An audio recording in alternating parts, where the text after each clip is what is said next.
Okay, so you want to own a prison. A $60 million a year prison. A single county clerk can leave every dollar of it stuck in a binder. You think you're buying cells. You're buying permission to invoice headcount. And that permission belongs to someone else. The lock is yours. The count is not. In Kansas, Core Civic has a building with 1,033 beds. On paper, that is about $58,083 per bed per year, roughly $60 million in annual revenue. The beds are made. The locks work.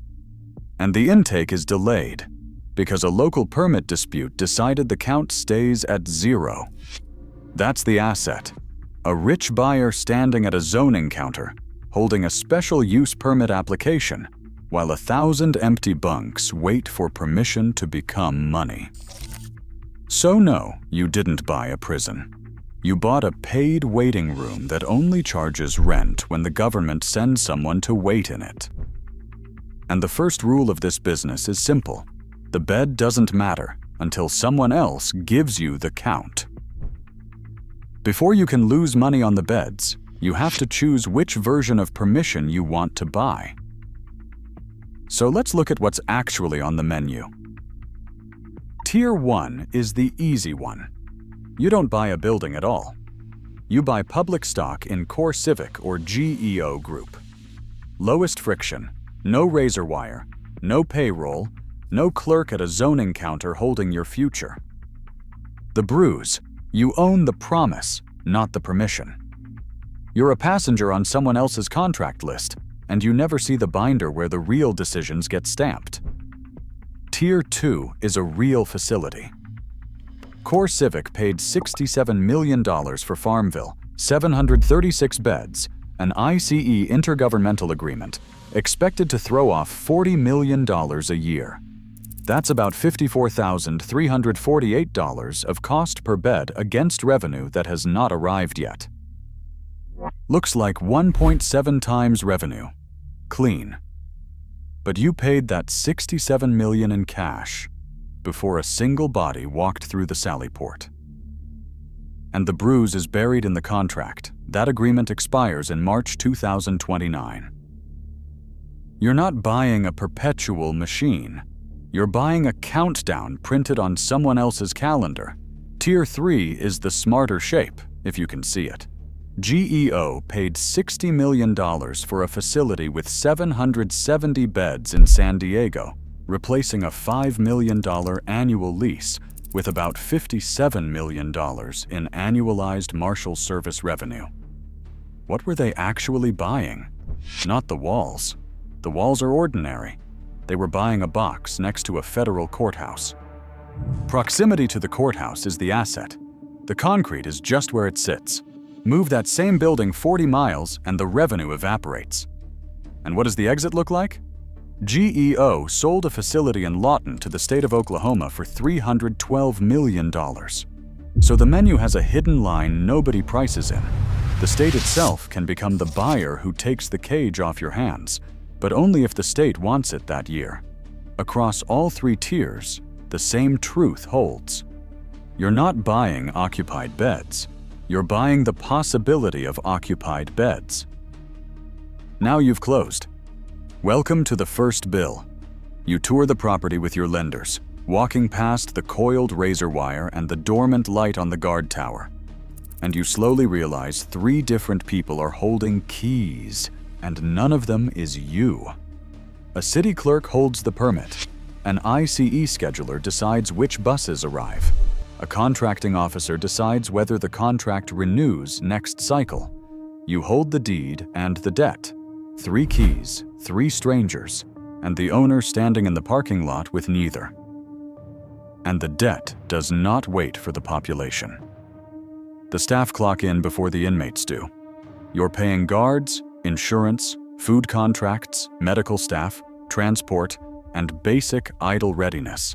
The cost of keeping an empty building barely alive, all before the bed count stabilizes. The kitchen tray line runs for a count that hasn't arrived. The per diem spreadsheet shows a column of zeros next to a payroll that doesn't have any. The guard clocks in. The contract blinks. CoreCivic shows you exactly what this costs. They've been carrying 5 idle correctional facilities, about 7,000 beds, sitting on roughly $149.7 million of long-lived assets. That's not a metaphor. That's nearly $150 million of concrete generating 0 invoices, still drawing maintenance, insurance, and a skeleton crew to keep the pipes from freezing. And here's the part that breaks the fantasy of a clean ramp. When CoreCivic activated new facilities, its quarterly margin actually fell down to 22.2% because the startup costs landed first. Growth lost money on the way in. The first inmate is not the first profit. So what is the engine, really? Strip away the walls and the uniforms. The business is compensated custody days plus government paperwork. The formula is brutally simple to say. The government sends a person, you invoice a day. Multiply by beds filled. Multiply by days in the year. Then subtract the cost of keeping the building alive, whether or not anyone is inside it. CoreCivic's safety segment did about $2.069 billion in revenue against $1.587 billion in operating expense. That's roughly a 23.3% spread before corporate overhead, before depreciation, before interest, before taxes, before litigation. That spread is the entire business. Everything else is the cost of standing ready for a bus that may or may not come. Now look at the gap between what a facility is supposed to earn and what it actually earns on a given day. California City is built for 2,560 beds and an expected $130 million a year. At the end of 2025, it held 1,436 residents, barely over half full. West Tennessee is built for 600 beds and $30 million. It held 449 residents. Diamondback runs 2,160 beds at an expected $100 million, with a contract that runs out in September 2029. The expiration date is not a footnote. It is part of the asset's price. The empty bed is not a vacancy. It is a fixed cost with no invoice attached. Here is why smart money still wants this. The federal government dedicated $45 billion to immigration detention capacity through September 2029. $45 billion.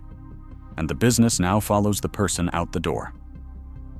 GEO's ankle GPS monitoring count climbed from about 17,000 participants to more than 48,000 in roughly a year. Even after the sell, the ankle charger plugged into a wall socket becomes a billable object. Empty beds get reactivated. CoreCivic cut its idle correctional facilities from 9 down to 5 in a single year, turning dead concrete into optional revenue. That is what makes the math look irresistible on the page. So who actually wins this game? Watch GEO Group move. GEO sold Lawton to Oklahoma for $312 million.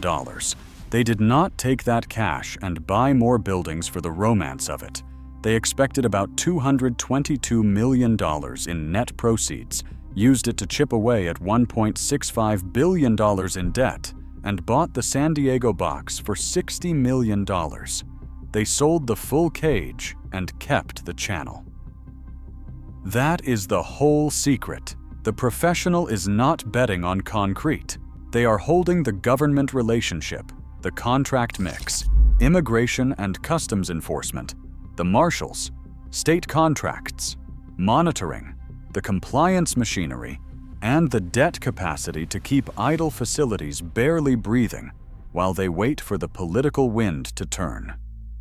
They carry $1.65 billion in debt against $464.4 million in adjusted EBITDA and still sleep at night because the channel keeps generating contracts even when individual buildings go dark. The empty bed is not their problem. The channel is. The amateur needs the beds full this quarter to cover the mortgage. GEO can leave a building idle for years and treat it as a call option on the next policy shift. Which brings us to the 4 ways this kills the owner who cannot wait. Number 1. Entry. That Kansas facility, 1,033 beds, $60 million of potential, sits idle behind a local permit fight. You believed you owned a ready facility. You owned a building the county will not let you fill. The lock works. The permission does not. Number 2. Politics removing your customer.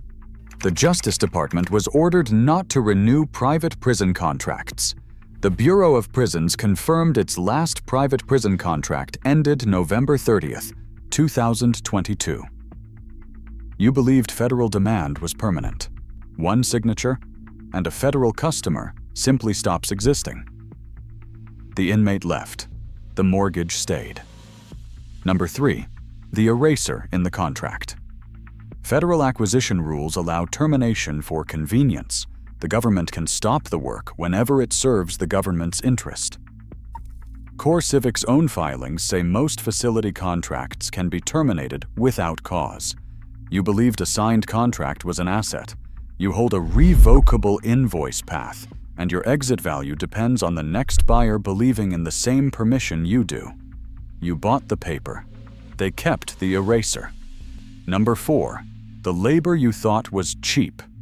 In Washington, the state forced GEO to pay minimum wage for detainee work, with judgments totaling $23.2 million. The cheap labor that made the per diem math work became a legal liability with $23 million attached, and the cleanest illustration of the whole business is Dilly. In August 2024, ICE funding was terminated and the facility went idle. Dead asset. Then in March 2025, it was reactivated. Same building, same beds, same fence.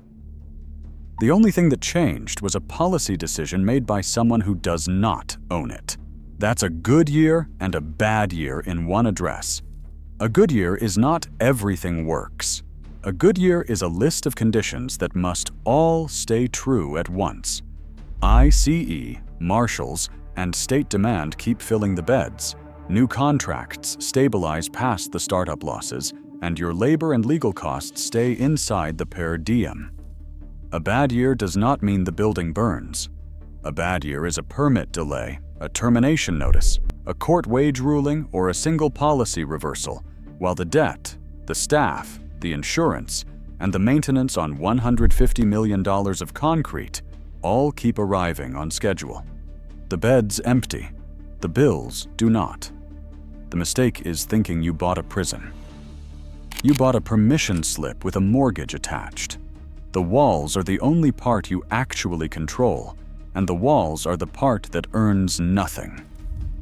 The revenue was yours. The contract was not.